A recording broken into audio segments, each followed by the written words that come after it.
Hello and welcome to the AIM North America panel on the FSMA 204 Final Rule. I'm pleased to be joined by industry experts to discuss this important subject. My name is Mike Ellen. I'll be moderating today's session, and I'm the Business Development Director of AIM, and I'd like to thank you for attending this panel. Before we get started, there are a few housekeeping items I will be reviewing. First is our antitrust policy. Our policy is to conduct our operations in strict compliance with the antitrust laws. No AIM activity shall create even the appearance of a violation of the letter or spirit of the antitrust laws. Our collaboration and work product policy states that webinars like today's are held for the primary purpose of advancements in our industry, which necessarily involves development of work product intended solely for the public domain. AIM's developed this policy for the protection of its members who engage in this important collaborative effort. Also, please note you are muted throughout the presentation. We do want you to participate, so to send questions, please use the Q&A option at the bottom of the application screen. We'll get to as many questions as possible with time permitting at the end of the panel. Also, we will notify all registrants when the recording is available. Also, before the panel introduces themselves, the compliance date of FSMA 204 is January 20th, 2026. I also want to thank Jeannie Duckett of Avery Dennison for her support on developing this webinar. So let's learn more about this, and we'll get started by meeting our expert panelists. Let's start the introductions with our recently announced winner of the 2022 AIM North America Professional of the Year, Susan Flake. Susan, congratulations and welcome to the panel. Thank you, Michael. Thank you. So I'm Susan Flake. I'm Global Director of Business Development for Avery Dennison in the Food and Logistics Department. So thank you again. It's quite an honor. Thank you. Yep, thank you, Susan. And next, I'd like to introduce you to Andrew Kennedy. Hey, Mike. Thanks for letting me join the panel today. So my name is Andy Kennedy. I do food traceability consulting. Prior to my prior experience was at FDA, and I actually worked on the FSMA 204 rule development team up through August. So currently enjoying talking to people about the rule, and look forward to today's panel. Great, thank you, Andy. And last but not least, Sharmeen Khan, can you please introduce yourself to our audience? Hi, good afternoon, everybody. My name is Sharmeen. I'm the Chief Marketing Officer and founder of OpsSmart Global. We are a traceability software provider. So we have been studying the rule, and we are the company that comes out there and actually implements a solution for industry out there. So happy to be on the panel with all of you. Great, thank you again. So let's get started with a little background. Andy, we'll start with you. Can you discuss the background and relevance of Subpart J and Subpart S? Yeah, thanks for that question. In 2004, FDA published a rule entitled The Establishment and Maintenance of Records under the Public Health, Security, and Bioterrorism Preparedness and Response Act of 2002. That rule added Subpart J under the Code of Federal Regulations, Title 21, Chapter 1. So Subpart J, or the one up, one back traceability rule, requires the establishment and maintenance of records by persons who manufacture, process, pack, transport, distribute, receive, hold, or import food in the United States. Such records are to allow for the identification of the immediate previous sources and immediate subsequent recipients of food. The rule excludes farms and restaurants. 4 weeks ago, FDA published a new traceability rule under the Food Safety Modernization Act entitled Requirements for Additional Traceability Records for Certain Foods. This rule added Subpart S, which establishes additional record-keeping requirements for persons who manufacture, process, pack, or hold foods the agency has designated for inclusion on the food traceability list. The final rule adopts provisions requiring these entities to maintain records containing information on critical tracking events in the supply chain for these designated foods, such as initially packing, shipping, receiving, and transforming these foods. The rule includes farms and restaurants, unlike Subpart J. There are some exemptions, and foods not covered by Subpart S are covered by the original rule, Subpart J.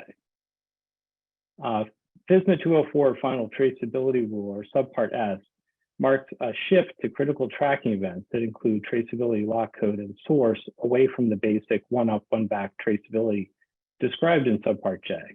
The intent is to enable FDA to use the TLC and TLC source to more quickly find the source of contamination during an outbreak investigation.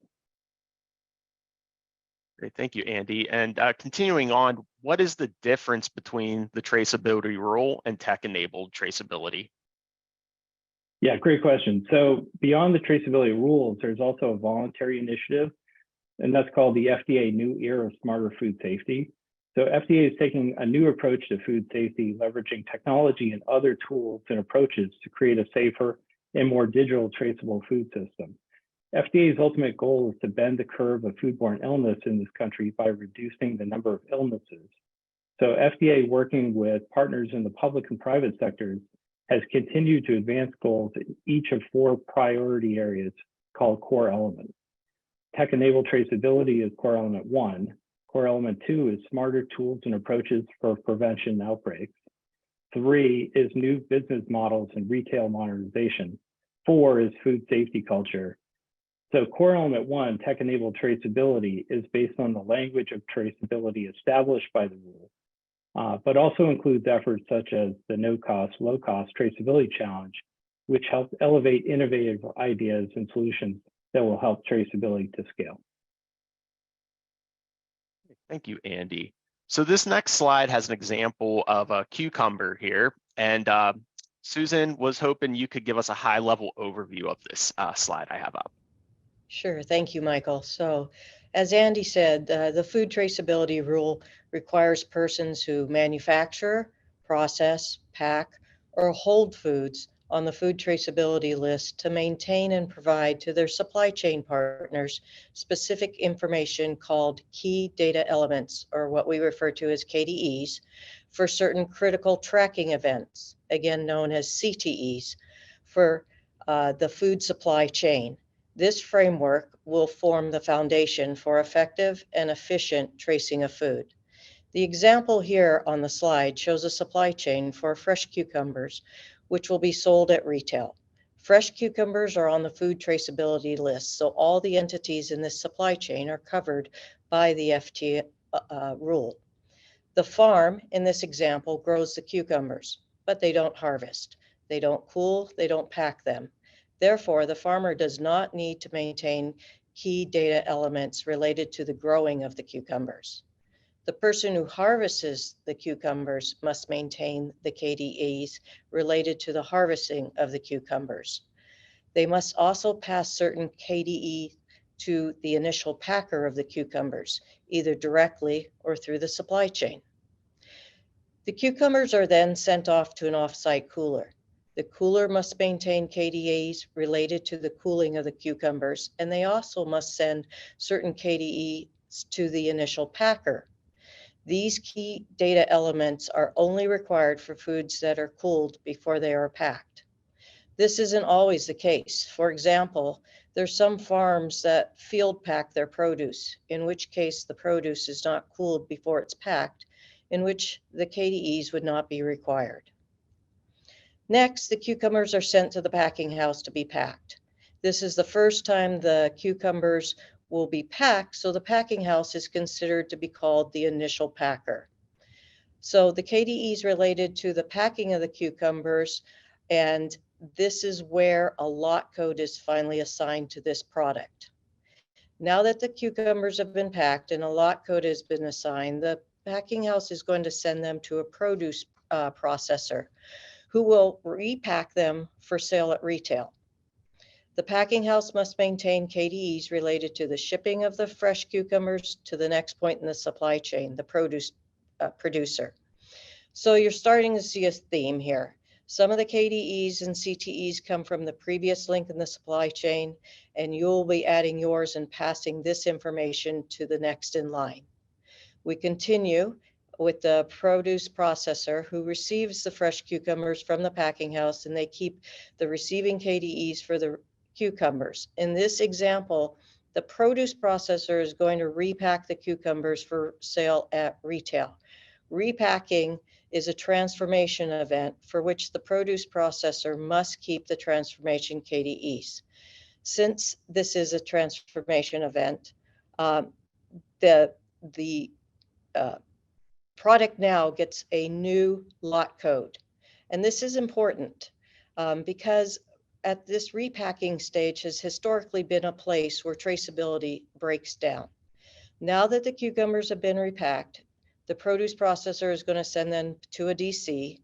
The produce processor must maintain the KDEs related to the shipping of these cucumbers to the DC and send many of these KDEs to the distribution center. The DC receives these repacked fresh cucumbers, and they must keep the receiving KDEs of the fresh cucumbers that they receive, and most of that information that they're sending along, they got from the produce processor. Since the DC will be shipping the cucumbers to the retailer, the DC must maintain the KDEs related to the shipping to the next point in the supply chain. In this example, again, the retailer. The retail food establishment receives the repacked fresh cucumbers from the DC. The retail food establishment must keep the receiving KDEs of the product they just received. And maybe Michael, Andy, and Sharmeen, that was more of a medium level as opposed to high level, but hopefully it gives you an understanding of KDEs and CTEs that will be required along the journey from farm to table, and that you will be sharing this information along the way. Thank you, Susan. That was very helpful. Now, Sharmeen, over to you. Can you give an overview of what critical tracking events are and which ones are required? Right, exactly. So go back to the cucumber slide if you could, because I think that kind of leads the conversation well. Thank you.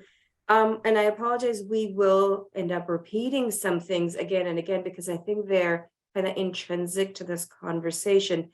And so the food traceability rule is for anybody who manufactures, process, packs, and holds. But before you can talk about critical tracking events, you've got to talk about your key data elements.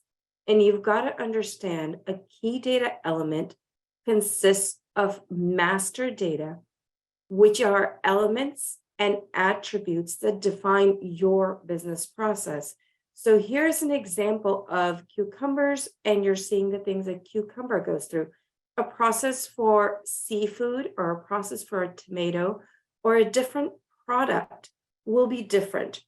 So please realize that each of these are defined by your process. The critical tracking events you're seeing on the screen, the farm, the harvester, cooler, packer, processor, these are the ones that are required by the FDA. However, the goal is to not just have traceability, but to have transparency in your supply chain. In order to have transparency in your supply chain, most suppliers or most growers, most companies have a lot more events in their supply chain than this. So even though those aren't required, it's good to have data that moves left to right and back and forth, because unless you have that traceability lot number that can connect each dot of the supply chain of that product and map the movement of that particular good by a lot number, you can never trace it back to original source. Now, legal requirements is one thing, practical requirements is something different, and it, I think, extends the conversation to creating relationships with your suppliers backwards or with your distributors forwards, so that you all are sharing and continuing to utilize the traceability lot number assigned at a certain point and keeping it going throughout the process. So when we do have an issue of tracing something back, the KDEs, the CTEs, and that traceability lot number working together, connecting the mapping, the supply chain is what you'll need at that point. Great, thank you, Sharmeen. Andy, why don't we discuss a little more about these key data elements, and I'll keep the cucumber slide up here. Does the supply chain member need to send all of them to the next node in the chain? Yeah, great question. So first of all, the key data element, the definition of that, it means information that's associated with a CTE for which a record must be established and maintained in accordance with subpart F. Key data elements associated to the shipping critical tracking event must be kept and provided to the subsequent recipients of the food. So shipping KDEs include the traceability lot code, the traceability lot code source or source reference, the quantity, unit measure, product description, location description, or ship from and ship to location, the ship date, and the reference document type and number. So all that information needs to be sent from the shipper to the receiver. So that enables them to do the receiving KDs, because then they'd have the traceability lot code, source reference, and the location you ship from. Great. And Susan, what are the requirements or best practices around capturing and sharing data? Yeah, so best practices. First, understand what KDEs and CTEs are and what needs to be collected and in what format. Use standards to ensure interoperability. The data that's collected needs to be in a common language amongst the trading partners so all can understand the KDEs and CTEs that will be shared. Also look to see if you're keeping good data. Is it accurate? How accessible is it? Can you retrieve it in 24 hours? How is it managed? Do you have good governance practices in place? Are rules being followed? If not, what can you do to mitigate? And lastly, technology will play a role. So look at all the solutions and investigate and understand what the offerings are out there.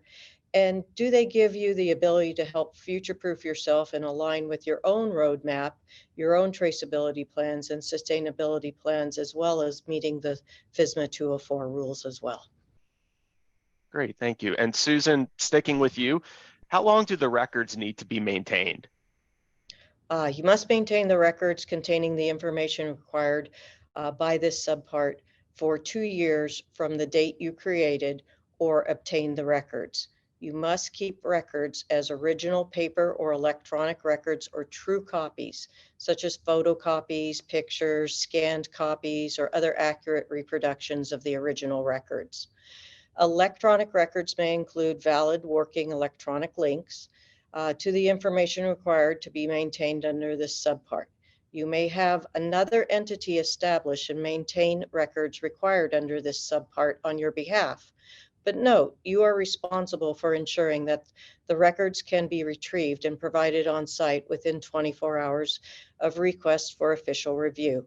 You must make all records required under this subpart available to an authorized FDA representative upon request within 24 hours or with some reasonable time to which the FDA has agreed to after the request, along with any information needed to understand these records, such as internal or external coding, glossaries, abbreviations, description of how the records are kept, etc., that you can provide to correspond to the information required under this subpart.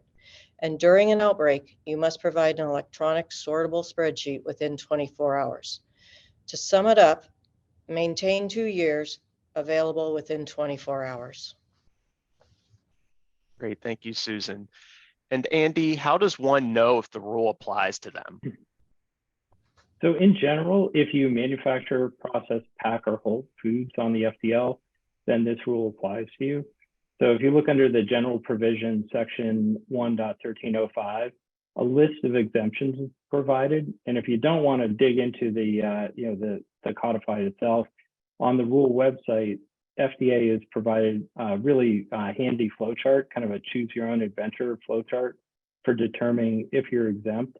And there are a number of exemptions, so it's worth going through that and also taking a look at 1305 for the details. Great, thank you, Andy. Susan, what steps should one take to get started? So thank you, Michael. So evaluate first if the rule applies.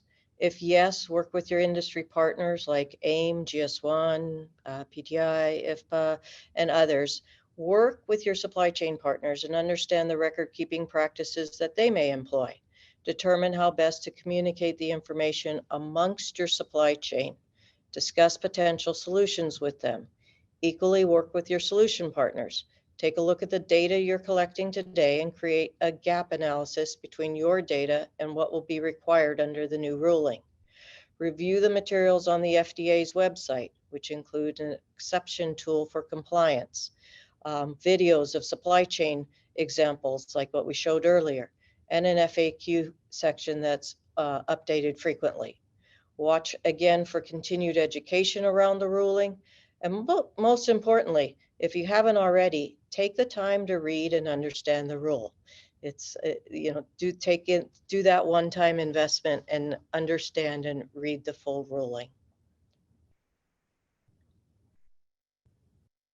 Great, thank you for that.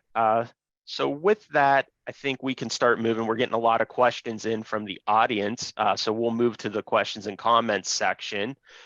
So to start, great question. How can we advance the adoption? And so Andy, I'll start with you on this one.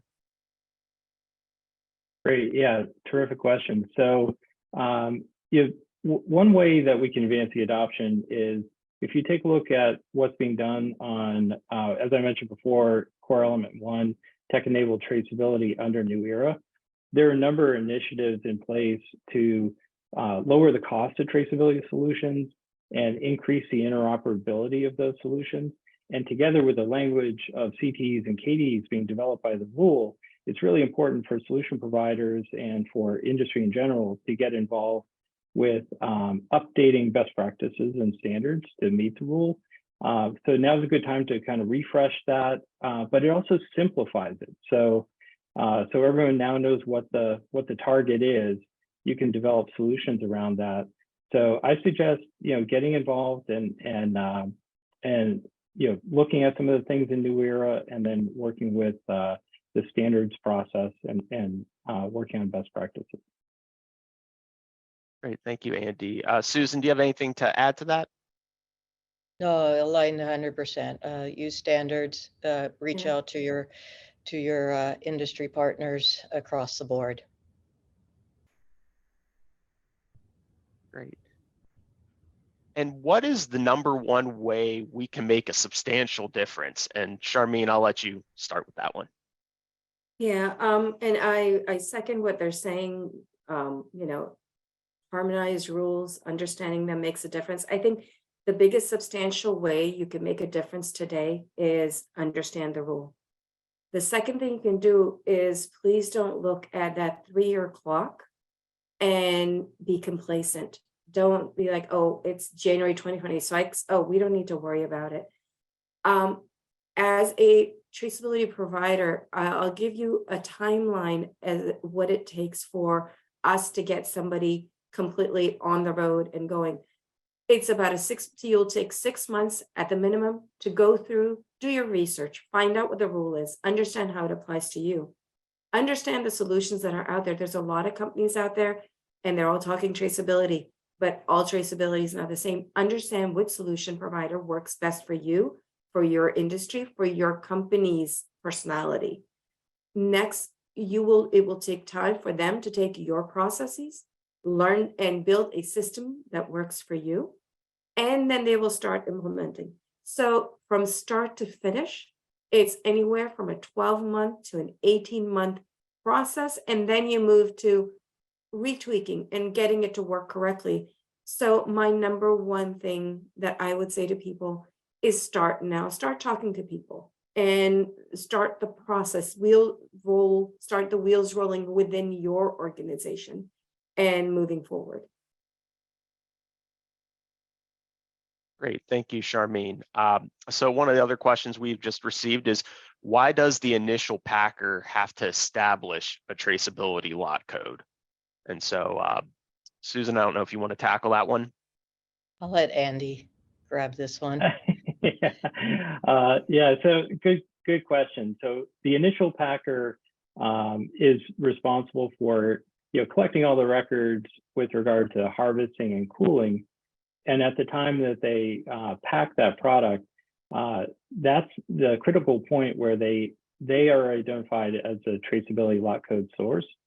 And that traceability lot code, together with the traceability lot code source information, is what enables an outbreak investigator to go to the location where the packing occurred and ask them for the records related to that traceability lot code.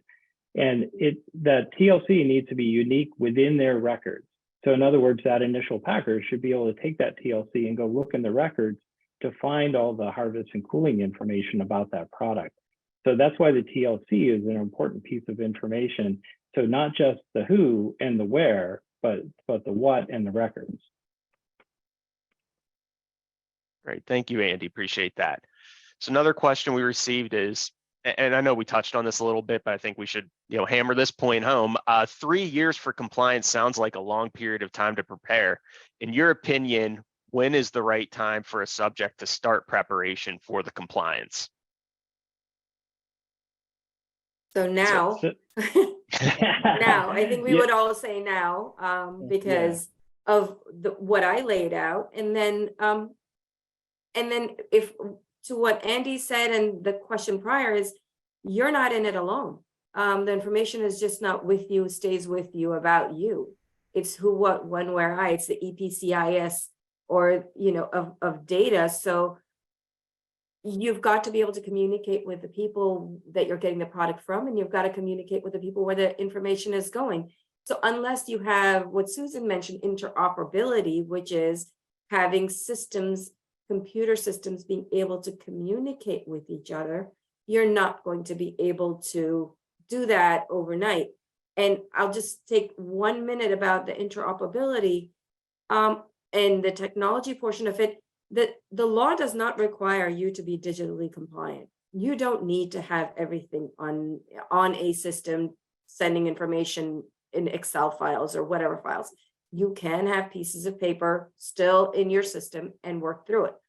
However, it is highly recommended that you use digital ways of communication, because when it comes to the 24-hour period in some part S, and when it comes to section 1.14553, and it wants an electronic sortable spreadsheet, you're going to eventually want to be digital, because you're not going to be able to provide, unless you sit all night, overnight, and type in that information from pieces of paper, you're not going to be able to provide an electronical sortable spreadsheet unless you choose to go digital. So start small, but start today. Great, no, those are wise words. So the next question we have is, does the produce processor need to include the initial lot batch info with the product when they create a new lot batch and send both along to the distributor? And I can tackle that. So when you create the new traceability lot code, you have to pass the new traceability lot code to the distributor. But the traceability lot code that you receive from the initial packer, that is stored in your receiving records. And also you refer to that traceability lot code when you do a transformation to create the new traceability lot code. But you don't have to pass the TLC from the initially packed food to subsequent recipients. You just keep that in your transformation records. And the way an outbreak investigator can find that is the new traceability lot code that's passed to the distributor and the traceability lot code source or source reference. That information points to you. So you're the traceability lot code source now. So the new TLC and new TLC source points to you. So an outbreak investigator will come and ask for your records of transformation. And at that time, you would provide the TLC and TLC source of the ingredients that you use to make that finished good. Great, thank you, Andy, for that. And so this attendee was wondering about, if we would be covering condition monitoring, like cool down, chilled in transit, and noting that for different fresh produce, it will require different chill requirements. So I guess they're just basically wondering a little bit more about that. Yeah, I mean, I can touch on it very quickly. So this comes to the CTEs that we had on the cucumber side. And I mentioned at that point, those are CTEs that are required. But there are oftentimes that many of our clients, they need temperature gauges and they use IoTs. They have monitors for humidity, moisture, all sorts of different things. And so, yes, those can always be integrated into your into your supply chain and into your map of traceability, and that can be helped. It's not required, but it is very helpful and necessary for your personal organization, and it can and should be done. It doesn't need to be legally required to send to the next person, but for you as an organization to have all the information in one place is, I think, intrinsic to better business practice. And just a comment on that, in the proposed rule, things were described a little bit differently with regards to cooling and shipments that occurred on the farm. The final rule doesn't require shipment records from harvester and cooler to initial packers. So all the pre-initial packing movement records are not required. And cooling records following the initial packing are also not required. So you have to have shipping and receiving records following initial packing, but cooling records are not required after initial packing, only pre-initial packing. Great. And so our next question is, who will ensure that TLCs from several of my suppliers won't be the same, meaning how to ensure the uniqueness of the TLC, the traceability lot code? I say talk to or look at, go into GS1's website, use one of those harmonized standards agencies. Talk to, if you're doing seafood, go to GDST or MSC. They've all worked very hard to create harmonized rules for their industries, where you can then take those coding rules per se and apply it within your organization. And everybody applies a similar set of rules and harmonizes how they label an item, whether it's by date or time or location or product, I think you would end up having you would not have an issue in that regard if you do that. Great, thank you, Sharmeen.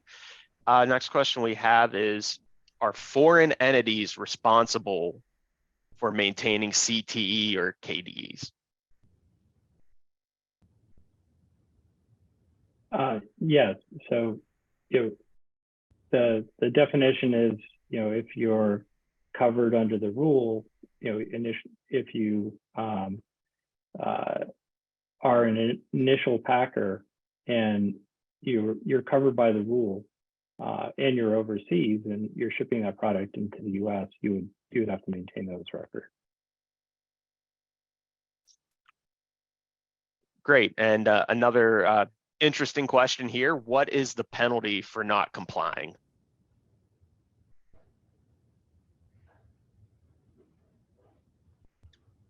To be determined. Yeah, don't have the answer to that one. You get to talk to Frank Yanis. Go to the principal's office. Yeah, on the website under the FAQs, it lists the enforcement options for the FDA. So there's a number of different options listed out there. So definitely, encourage you to go to the FAQ that's linked from the rule page, and it's got a bunch of FAQs listed for different rules and so forth under FSMA. But if you click on the traceability one, it has a pretty well described answer to that. Great, thank you, Andy. So next question we have is, what role will the QSRs play into this? Do they drive it with their suppliers?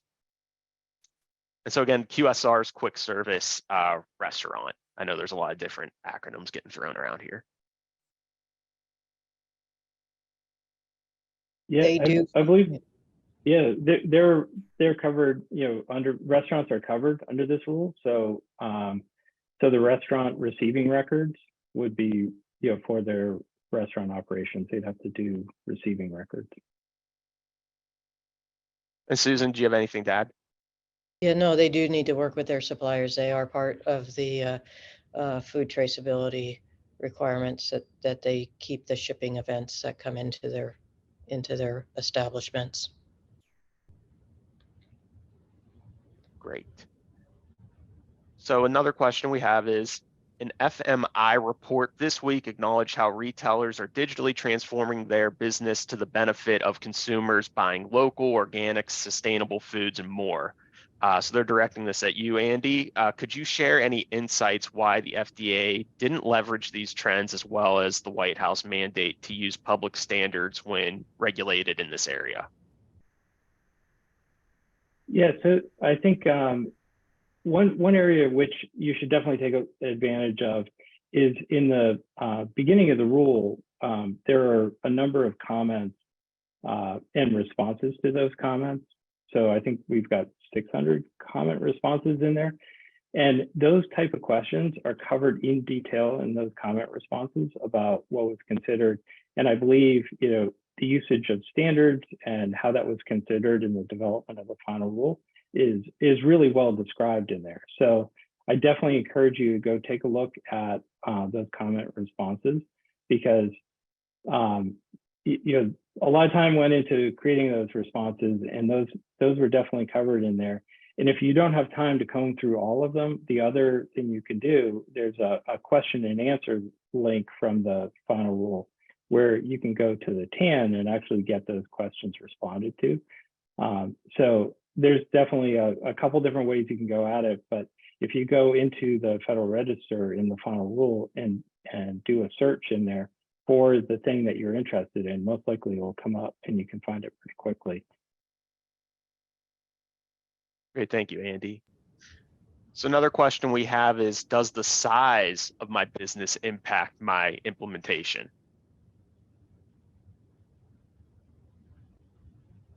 Yeah, so the answer is yes, definitely. Again, go to the website and go to that choose your adventure, as Andy referred to, and look at the size there. If your revenue is a certain size, you're exempt. If there's many different things. If you're only providing product at food stalls, at farmers markets, you're exempt.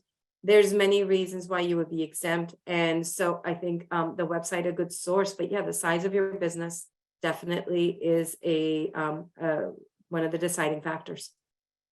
Yeah, I would add that the FDA website has a tool on it that you can simply do it's an interactive tool that you answer a couple questions regarding the same things that Sharmeen was pointing out, and it gives you a verdict at the end of it. So it's a simple 3-4 questions that jump through whether or not you're exempt or fall under the ruling. Great, thank you, Susan. So another question we have is the FDA Technical Assistance Network useful? Yes. That's an Andy question.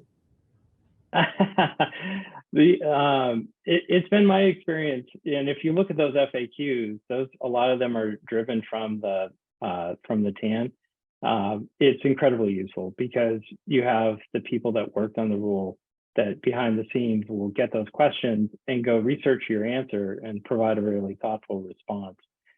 It's not immediate, so if you're in a rush, it's probably not going to satisfy that requirement.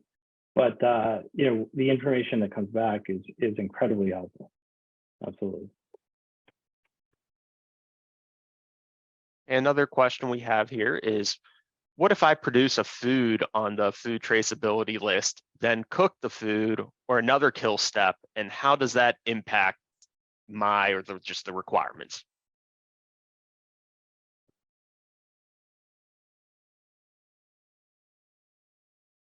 Yeah, I could take that. So yeah, kill step or change of state of the food. So like going from fresh to frozen for fruits and vegetables, or cooking it, that changes the the requirements. So basically, once you've applied a kill step, if it's properly documented, then the subpart S requirements no longer apply, but the subpart J requirements do apply. Right. It comes back to I think transformation of a product is very key in what rule applies to you. And I think it's important for companies that are making, say, tomato sauce or ketchup or something where they take the product and it does have a kill step and then it is transformed. And when it is transformed, the rules do change. So I think understanding what transformation is, will help you understand what the requirements are for your product. Great, thanks, Sharmeen. Another question we have is, will there be new foods on the food traceability list?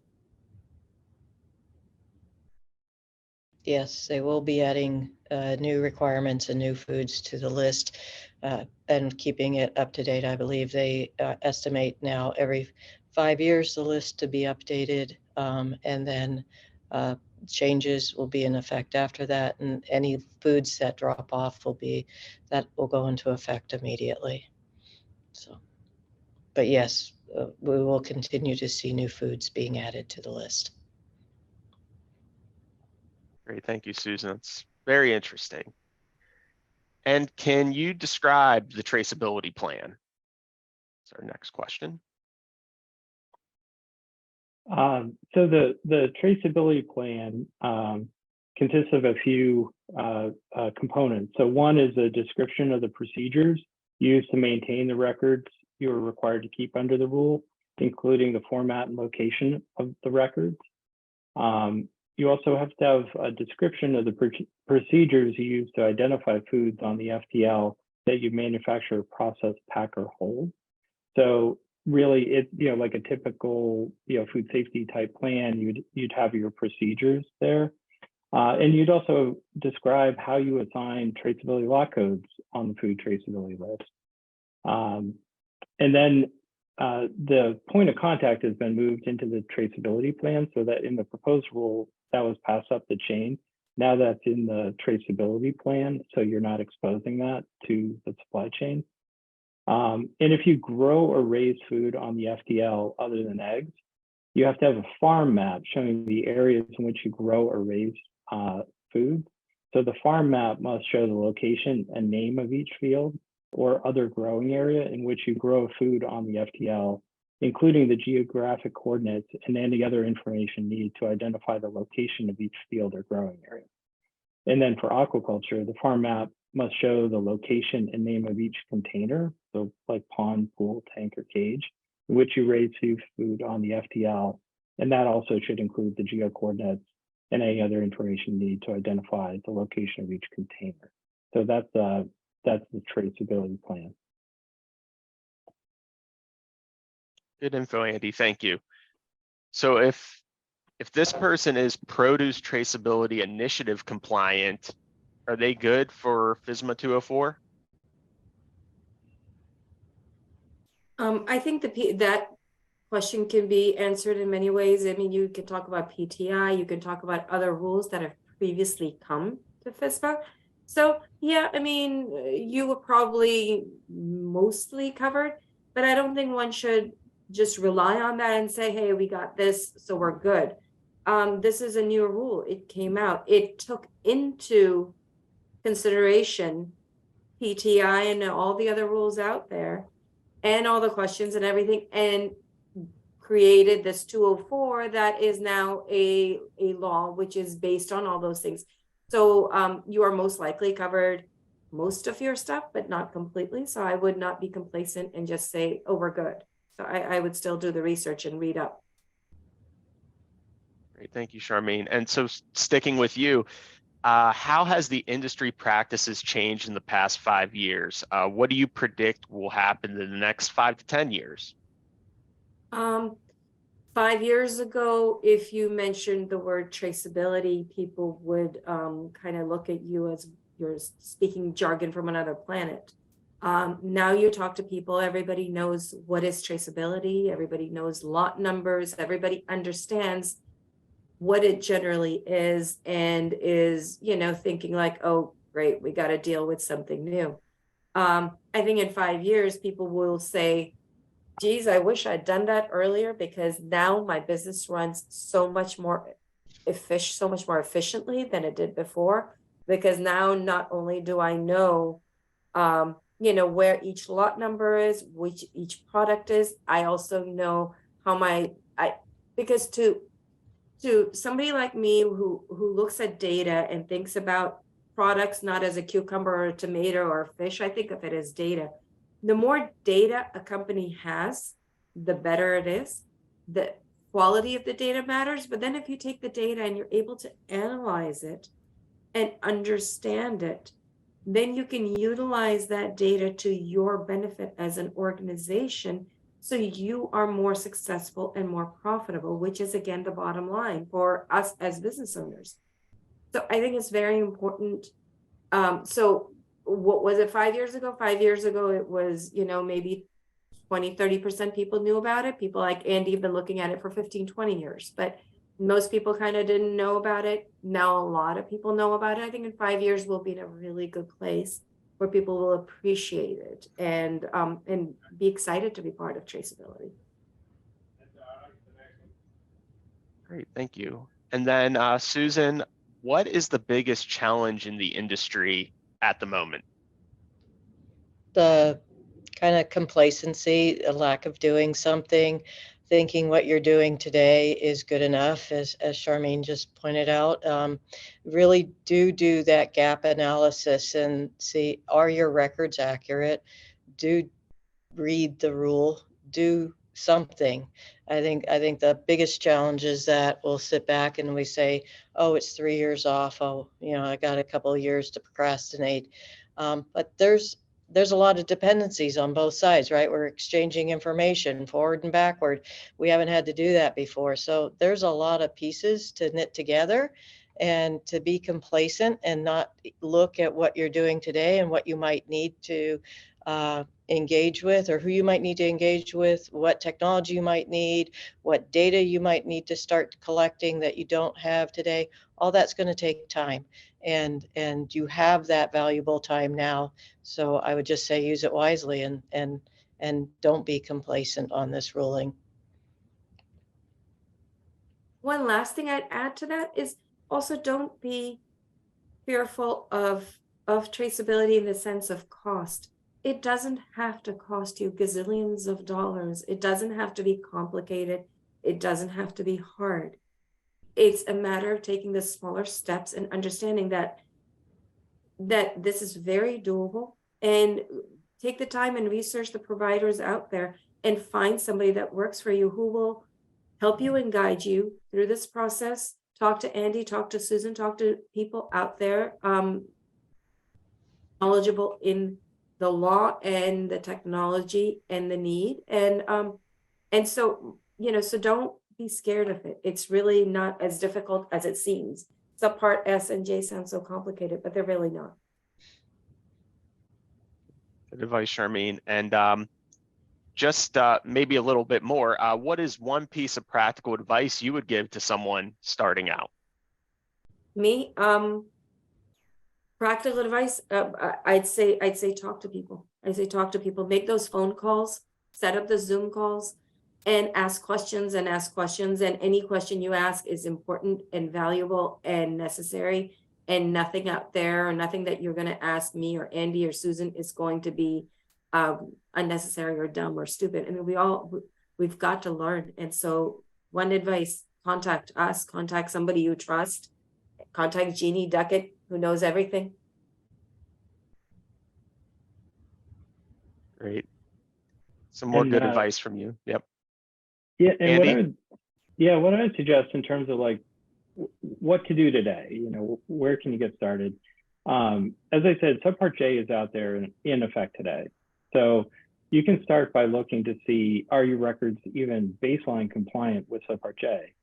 Then line up Subpart S and say, okay, as we move, for the covered foods to Subpart S, where is the gaps? What do I need to do, to get to compliance with subpart S, and then really deep dive, read the rule, take a look at it, and try and walk through your existing records that you have today before you change anything. Just have a baseline and really understand where you're at today, and then start participating in some of the traceability initiatives, the industry-wide traceability initiatives, and talk to people about how they're tackling these challenges, and also talk to your suppliers and talk to your customers to find out how they will either be sharing data with you or how they expect to receive data from you, because that's really, that shipping receiving handoff is really important, because we have KDs like the TLC source or source reference. We have to make some decisions about the best way to share that information about the food that's being shipped. So that you can't do in isolation. You have to work with your trading partners to figure out the best way to share that information. And it may be multiple ways. So not every shipment may be handled the same way. Some people may want EDI, some people may want paper, some people may want labels. There's a variety of different ways you can communicate information between trading partners. But the most important thing is that the sender and receiver know, how it's going to be done. They have the expectations well lined out, and it's in conformance to the rule. Great, thank you. And we'll end on this question. I will actually pull up our panelists' contact information. If you have additional questions or comments you'd like to send over to them, their contact information is up on the screen now. But again, we'll end on this question. What is the broader impact of the rule? And Susan, we'll start with you. So thanks, Michael. So really, remember why this ruling is going into effect. It's for our own safety and health, with a goal of reducing the time that a contaminated food product might be in the distribution supply chain or in the marketplace, and averting any foodborne illnesses. We should also see benefits from avoiding costs of overly broad recalls, which happen today. Hence, in turn, reducing food waste, which is a critical sustainability goal that we're all trying to achieve, and more precise recalls.